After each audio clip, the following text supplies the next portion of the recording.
Les atomes centraux, qui s'entourent maintenant de quatre paires d'électrons, se retrouvent dans la famille du carbone. Encore une fois, ces éléments n'ont pas de double libre, mais parce qu'ils ont quatre électrons de valence célibataires, ils peuvent faire quatre liaisons, comme le montre la notation de Lewis du carbone.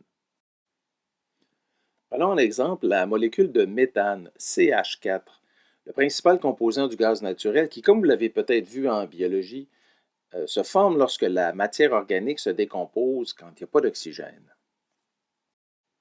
Ici, le carbone forme quatre liaisons simples, mais n'a aucun doublet libre. Il s'entoure donc de quatre paires d'électrons. Ah ah!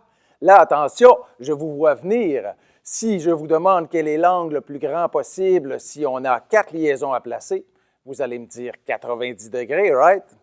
Eh bien, devinez quoi? Vous avez tout faux. Je vais vous le démontrer à l'aide de ces ballons attachés ensemble. Si on place ces quatre ballons à 90 degrés l'un de l'autre, voici ce qu'on obtient. Mais si c'était la disposition la plus stable, c'est celle que les ballons conserveraient même s'ils subissent un choc. Mais qu'arrive-t-il si je les frappe?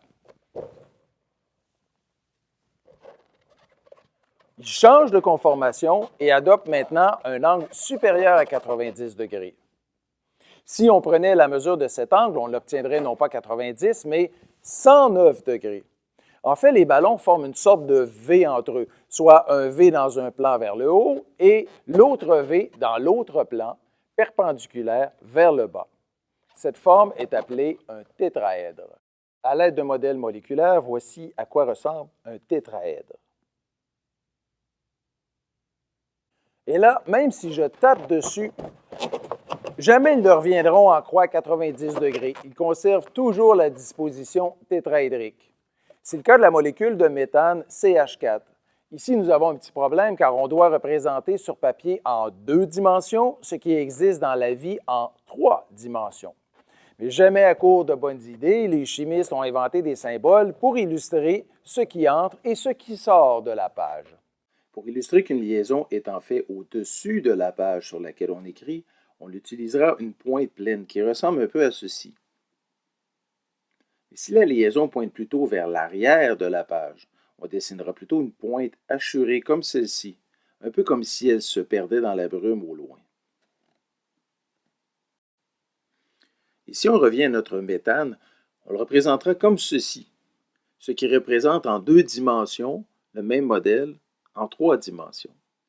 Notre représentation du méthane est donc maintenant conforme à ce modèle moléculaire, c'est-à-dire 2 liaisons CH dans le plan, soit une vers le haut,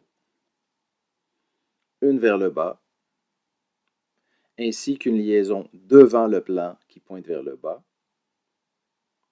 et une liaison CH derrière le plan qui pointe vers l'arrière.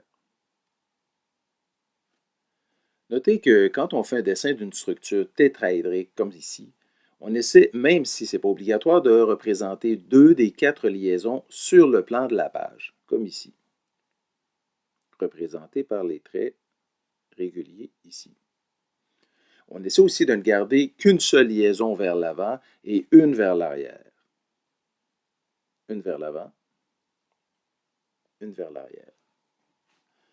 Ce n'est pas tellement que ça va être plus joli, mais en mettant le maximum de liaisons sur le plan de la page, on facilite beaucoup la perspective en 3D de notre molécule et ça simplifie aussi le dessin.